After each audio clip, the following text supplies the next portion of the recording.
Assalamualaikum warahmatullahi wabarakatuh. Bismillahirrahmanirrahim.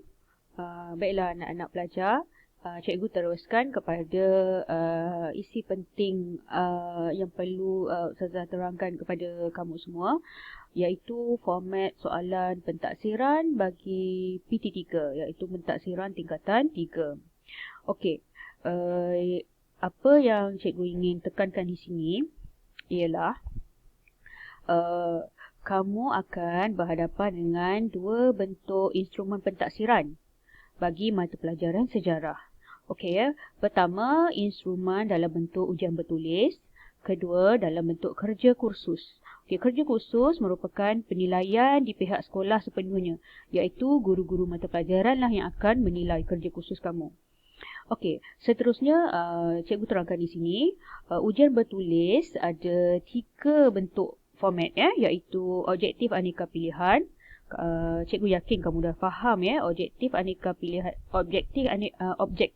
pilihan ini ialah soalan ABCD, kemudian subjektif respon terbuka, kemudian cikgu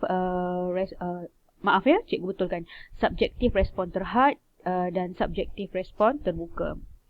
Okey, bagi ujian bertulis pecahan bilangan soalan, okey ya, beri perhatian di sini. Pecahan bahagian soalan adalah terdapat tiga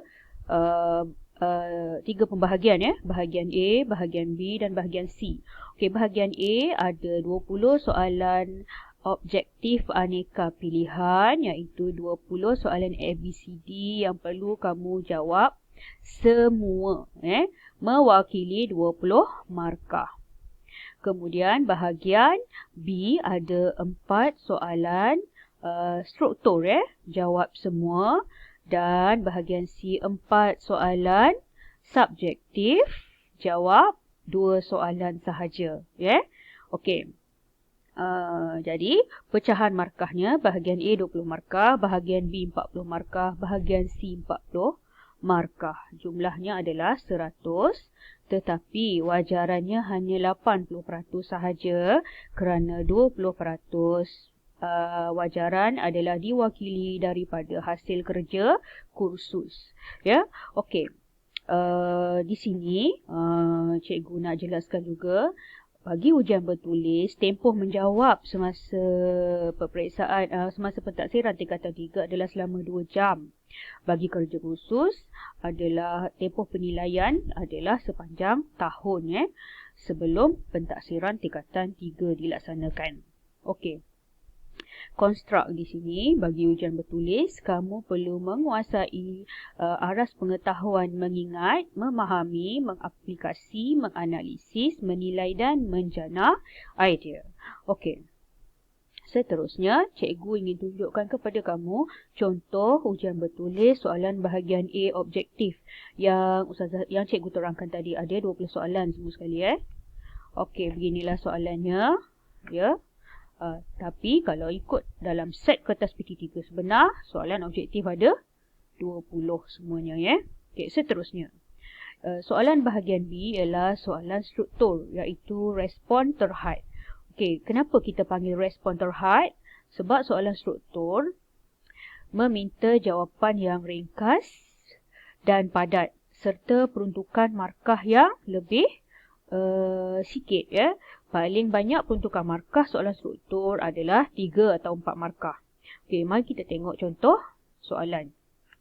Okey, kamu perhatikan di sini 3 markah dan ruang bagi jawapan sudah disediakan.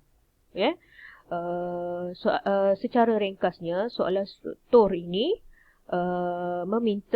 soalan struktur respon terhad ini meminta kamu memberikan jawapan yang padat, paling banyak pun cuma 2 baris sahaja. Sebab jawapannya kamu perlu bagikan kamu perlu sediakan jawapan yang menjawab soalan Okey.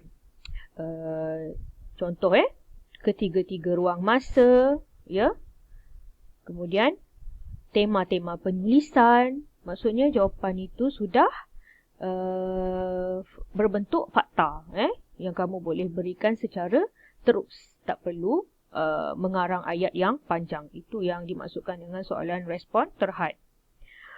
Kemudian kita pergi kepada contoh soalan esei. Contoh soalan esei, respon terbuka kerana jawapannya meminta kamu jawab secara bebas dan kebanyakannya ialah jawapan yang perlukan kepada karangan ayat yang panjang, terutamanya dalam bentuk perenggan. Dan soalan esei, jawapan peruntukan markah yang paling banyak boleh mencapai 8 markah.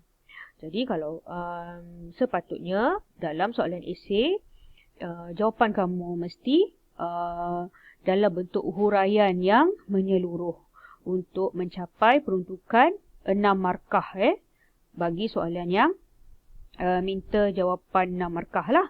Ya, okey. Itu untuk soalan esei. Kemudian kerja kursus. Kerja kursus biasanya yang dilaksanakan oleh pihak sekolah ialah penulisan ilmiah dan kerja projek. Kerja projek contohnya bagi tajuk bab 8 sumbangan Islam dalam bidang seni bina, terdapat kerja khusus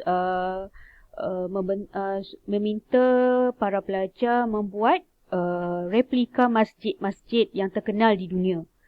Itu adalah contoh kerja khusus berbentuk kerja projek bagi mata pelajaran sejarah.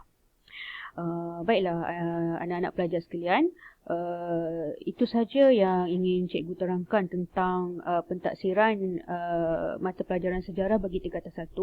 Cikgu sangat berharap kamu menguasai tuntutan-tuntutan yang perlu kamu penuhi dalam mata pelajaran sejarah dalam memastikan proses pembelajaran kamu lancar walaupun kita belajar dari rumah. Baiklah anak-anak pelajar, sekian saja video cikgu untuk kali ini. Cikgu harap video ini membantu kamu membuka minda yang luas untuk bersedia mempelajari tajuk-tajuk yang seterusnya. Sekian dulu untuk kali ini. Assalamualaikum warahmatullahi wabarakatuh.